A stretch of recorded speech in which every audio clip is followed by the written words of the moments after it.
The harbor smelled of salt and gasoline, a bitter cocktail that clung to the night air. Shadows moved between the shipping containers, men in dark coats with blades of steel glinting under the dim floodlights. Sloane could hear her own heartbeat pounding in her ears as the truth of her family's corruption closed in around her. She was marked, a loose end that had to be silenced. Then a voice cut through the tension like a blade itself. Calm, low, deadly. Try touching her and see. 6 words that froze the killers in their tracks. She turned toward the source of the voice and found him, broad-shouldered, scarred, standing like a wall between her and death. Jack, a man she'd met only hours earlier, a single dad with a little girl waiting for him at home. From that night forward, their lives would never be the same. Jack Reed lived his life quietly now. After years as an army ranger in the deserts of Iraq and mountains of Afghanistan, all he wanted was peace. He had found it in a small coastal town in Maine, raising his daughter Lily in a weathered clapboard house near the harbor.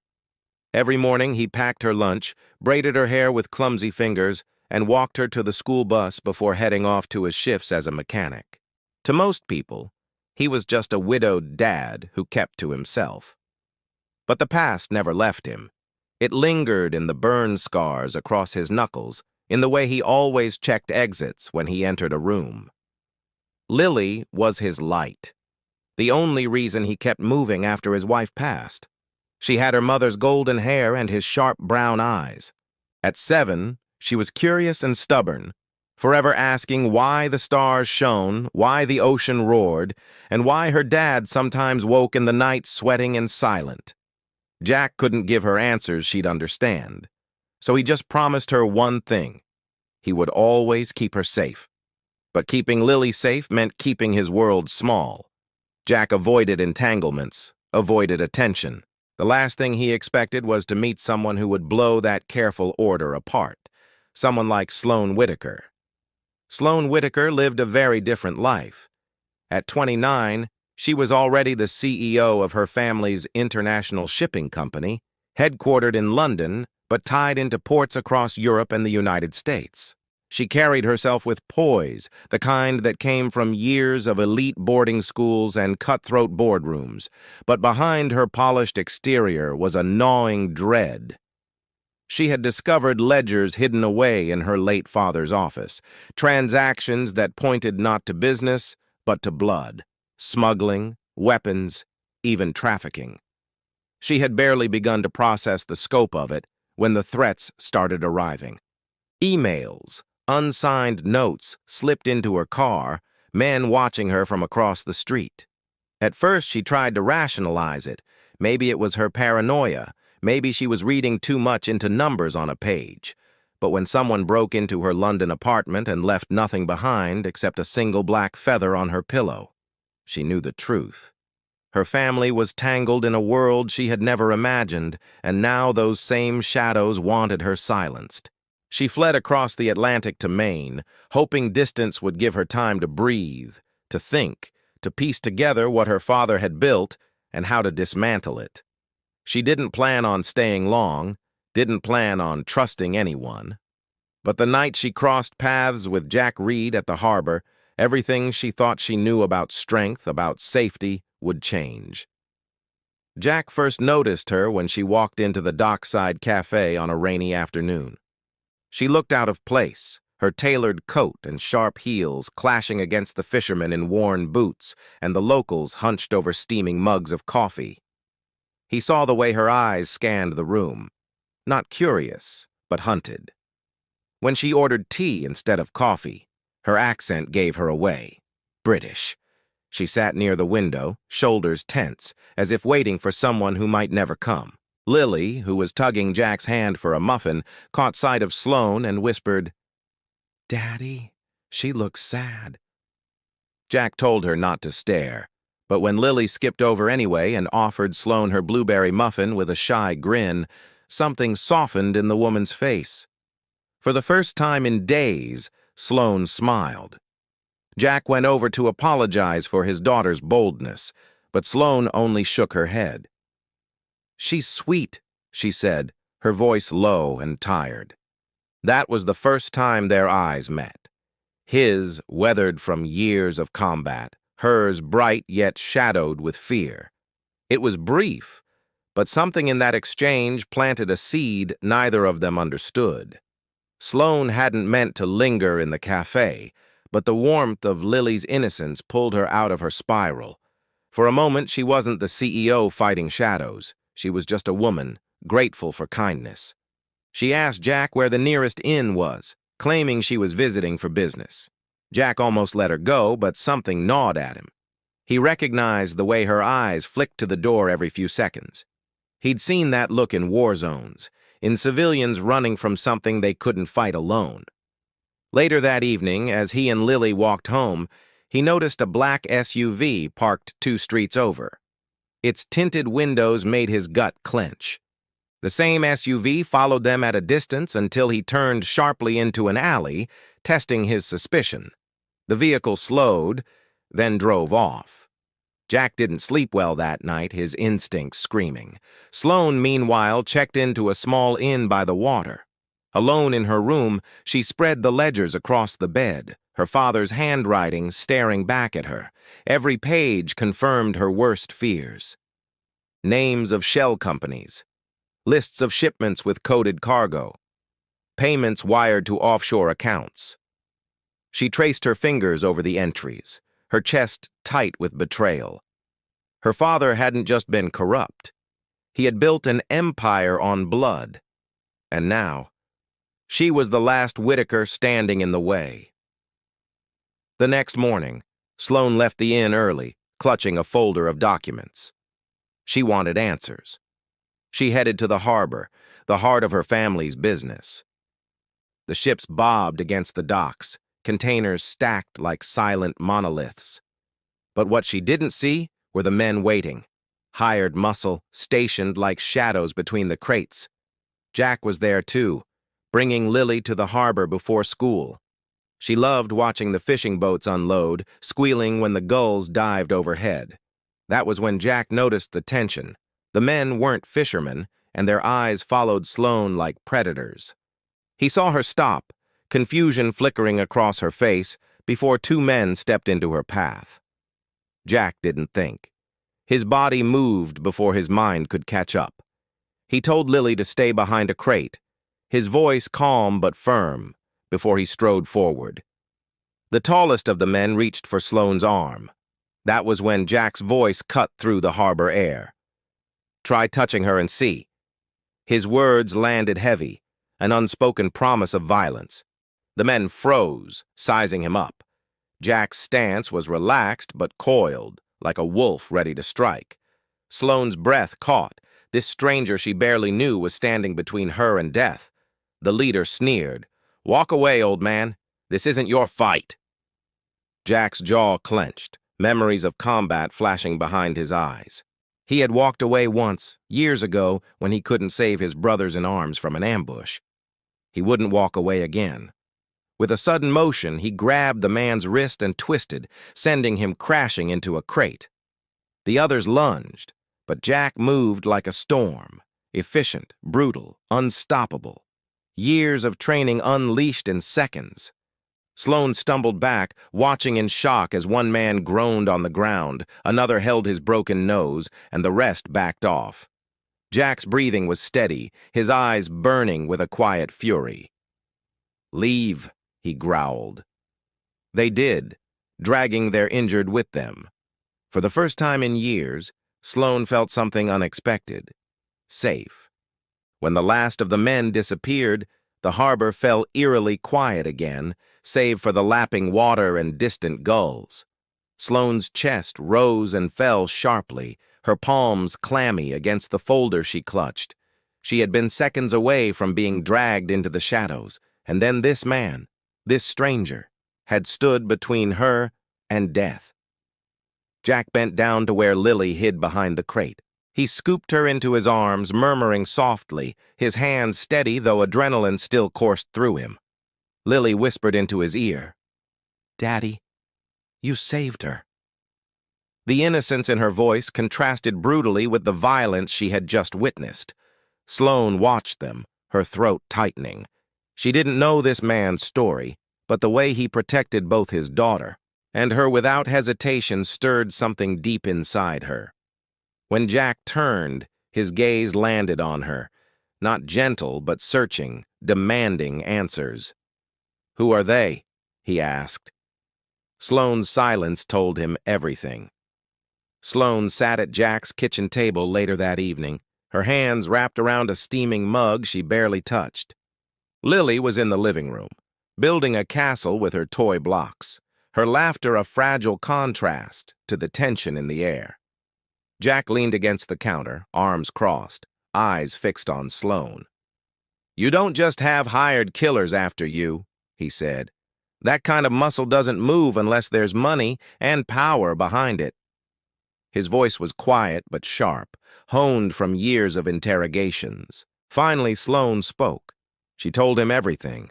The ledgers, the smuggling, the threats, her father's empire of blood money. Jack listened, his jaw tightening with each word. When she finished, the silence in the kitchen was heavy. "If you go back out there alone," he said, "you won't last a week." Sloane lifted her chin, her CEO steel surfacing. "And what do you suggest?" Jack's eyes darkened. "You stay here, with me, until we figure out how to end this." Jack didn't offer protection lightly. His home was sacred, his last safe place for Lily. But something about Sloane's desperation, her raw honesty, made him act against his instincts. He set ground rules. She would stay in the spare room, never go out alone, and most of all, never bring danger near his daughter. Sloane agreed, though she felt like an intruder in their simple, warm life. That night, Sloane stood in the hallway, listening to Jack reading Lily a bedtime story. His voice, steady and soothing, carried through the door. She felt a pang in her chest. She had spent years surrounded by luxury, by boardrooms and private jets, yet she had never known this kind of quiet love. Later, in her room, she unfolded the ledgers again. She could still feel the men's hands reaching for her at the harbor, still hear Jack's voice cutting through the night. She realized then that she wasn't just fighting for herself anymore. She was fighting for the truth, and maybe for the first time in her life, for something worth living for. Over the next few days, Jack's instincts proved right. The SUV reappeared near the school, parked just long enough for him to notice. Calls came to Sloane's burner phone, silence on the other end, then a click. The enemy wasn't far. They were watching, waiting. Jack reached out to an old Ranger brother, now working with Interpol in Europe. Through secure channels, he sent copies of the ledgers. "These aren't just dirty books," his friend told him over a scrambled line. "This ties into half a dozen European crime families. Your girl stumbled into a hornet's nest." Sloane felt the weight of that truth pressing on her. It wasn't just her family's empire. It was bigger, deeper, darker than she ever imagined. But every time fear threatened to break her, she looked at Lily's innocent smile or Jack's unyielding presence and reminded herself she wasn't alone anymore. The winter storm rolled in from the Atlantic one night, rattling the old clapboard house. Jack sat at the kitchen table cleaning his sidearm, his eyes flicking to the window every time a branch snapped in the wind. Sloane joined him, her arms wrapped in one of Lily's blankets. "You can't keep living like this," she said softly. "Always waiting for someone to break the door down." Jack didn't look up. "That's the difference between you and me. I know someone eventually will." Sloane reached across the table, her hand brushing his. For a second, the soldier in him flinched, but he didn't pull away. Their eyes met, and in that fragile moment, both of them felt the walls they had built begin to crack. The next morning, danger struck closer. Lily's school went into lockdown after 2 men were spotted loitering by the playground fence. Jack got the call, his blood running cold. He stormed into the building, scooping Lily into his arms. The fear on her little face hardened something inside him. Sloane waited at home, pacing until they returned. When Lily clung to her, trembling, Sloane felt a surge of guilt. "They're after me," she whispered, tears pricking her eyes. "Your daughter shouldn't have to live like this." Jack's voice was firm. "This isn't on you. This is on them. And I'll make sure they regret ever coming near her." His promise wasn't just to Sloane. It was to Lily, to himself, to the ghosts of every battle he had fought. News traveled fast. Reports surfaced in the UK of high-ranking Whittaker executives resigning suddenly. Whispers of an investigation began circling in European financial papers. Sloane knew it was only a matter of time before the empire collapsed. But her uncles, the ones who had inherited control after her father's death, weren't going down quietly. One night, Jack intercepted a coded message through his ranger contact. A contract had been placed on Sloane's life, high-paying, international, the kind of bounty that attracted professionals. Sloane sat at the table, her fingers trembling as she traced the words. "They're my blood," she whispered. "And they want me dead." Jack knelt beside her, lifting her chin so she had no choice but to meet his eyes. "Family isn't blood," he said quietly. "It's the people who fight for you." With nowhere else to turn, Sloane agreed to go with Jack to London. If they wanted to end this, they needed evidence strong enough to take down the Whittaker empire from the inside. Jack arranged for Lily to stay with a trusted friend, though it nearly tore him apart to leave her behind. The flight was tense. Sloane stared out the window, the skyline of London rising beneath the clouds. Returning home felt like walking into the lion's den. Jack sat beside her, quiet, alert, a soldier slipping back into mission mode. At Heathrow, men in dark suits lingered too long near the arrivals hall. Jack steered her through the crowd with his hand firm on her back. "Eyes forward," he muttered. "We're ghosts, in and out." They moved into a safe house tucked away in East London, a modest flat loaned by Jack's old contact. From there, Sloane began digging. She accessed old servers, traced hidden accounts, piecing together a web of corruption stretching from Monaco to Rotterdam. Jack watched her work, impressed by the precision behind her polished CEO exterior. She wasn't just a victim. She was sharp, relentless, a woman determined to dismantle her father's empire brick by brick. But their enemies were closing in. Surveillance cameras outside the flat caught strangers loitering in alleys, their faces hidden beneath hoods. Jack doubled the locks, slept in a chair by the door, and kept a pistol within reach at all times. One night, Sloane couldn't sleep. She walked into the living room, finding Jack half awake with the gun on his lap. The city lights glowed through the blinds, casting stripes across his face. She sat across from him, her voice soft. "Do you ever regret it? The life you lived?" Jack was silent for a long time. "I regret the men I couldn't bring home. I regret Lily growing up without her mother. But I don't regret the fight." His eyes met hers. "And I won't regret protecting you." Her breath caught. In the stillness of that moment, the fear and the walls between them cracked further. For the first time, she realized she didn't just trust him. She needed him. Not as a soldier, not as a shield, but as a man. The evidence they uncovered was staggering. Bank transfers, cargo manifests, even coded communications. Sloane compiled it into a dossier thick enough to bury her uncles for life. But before they could deliver it to Interpol, the flat was breached. It happened fast, doors splintering, boots thundering upstairs. Jack shoved Sloane toward the fire escape, his voice sharp. "Run!" He covered their exit with calculated bursts from his sidearm, the air thick with gunpowder and shouts. They stumbled into the alley, hearts pounding, sprinting through the maze of back streets. For the first time, Sloane wasn't just scared. She was angry. Angry that her family thought they could silence her. Angry that Jack had to risk his life for her. She swore then that she would see this through to the end. They fled London for the countryside, hiding in a cottage Jack's contacts secured in Yorkshire. Rolling hills stretched around them, peaceful and green, a stark contrast to the chaos they had escaped. For a few days, it almost felt normal. Jack taught Sloane how to handle a pistol, her hands trembling at first but steadying under his calm guidance. She was a fast learner, her CEO discipline translating into sharp aim. "Not bad," Jack said after she hit the target dead center. She smirked.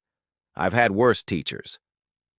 At night, they cooked simple meals, shared stories, and sat by the fire. Jack told her about Lily's love for drawing, about the wife he had lost.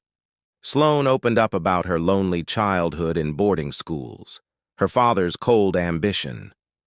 For the first time, they both let someone else see the broken pieces inside them. But peace never lasted. One morning, as mist clung to the hills, Jack spotted movement near the cottage, men in black moving with precision, killers. He grabbed Sloane's hand, pulling her toward the back exit. The chase cut through the fields, gunfire snapping through the air. Jack's military instincts kept them ahead, ducking through hedgerows, using the land as cover. But Sloane refused to cower anymore. When one pursuer closed in, she raised the pistol Jack had given her and fired. The man fell, and though her hands shook violently, her eyes burned with determination. By the time they escaped, lungs burning, Jack pulled her into a tight embrace. "You're stronger than you think," he whispered. And for the first time, Sloane believed it. Their final move took them to Paris, where an Interpol task force awaited. The city buzzed with life, lights reflecting off the Seine, but beneath its beauty lay danger. Jack never let Sloane out of his sight as they crossed the river to the safe house. Inside, Sloane handed over the dossier. The lead investigator flipped through the evidence, his eyes widening. "This will take down half the Whitaker empire," he said. "But your uncles won't let you walk away. Not until they're in chains." Jack tightened his grip on her hand. "Then we finish this. Together." The trap was set at the Paris harbor, where a final shipment tied to her uncle's was due. Interpol agents positioned themselves among the containers, rifles ready. Jack and Sloane stood side by side, waiting. When the black SUVs rolled in, her uncles emerged, gray-haired, sharp-suited, flanked by armed guards. The betrayal in their eyes when they saw Sloane was chilling. "You," one spat. "After everything we built, you side with outsiders?" Sloane's voice didn't shake. "You built nothing but rot, and tonight it ends." Gunfire erupted, chaos exploding across the docks. Jack moved like lightning, shielding Sloane as Interpol stormed the site. One by one, the Whitaker guards fell or surrendered. When the dust cleared, her uncles were in handcuffs, shouting curses as they were dragged away. When it was finally over, Sloane stood at the edge of the Seine, the night air cool on her face. The empire that had haunted her was gone. Her uncles faced justice, their power stripped away. For the first time in years, she felt free. Jack came to stand beside her, Lily asleep in his arms after being flown in safely by his friend. Sloane touched the little girl's cheek, her heart swelling. She wasn't just free, she had found something she never expected. A family. Jack looked at her, his eyes softer than she had ever seen. "So what now?" he asked. Sloane smiled through tears. "Now, we build something new, together." And as the river flowed past, carrying the shadows of the past away, they knew their fight had forged not just justice, but love, and a second chance neither of them thought they deserved.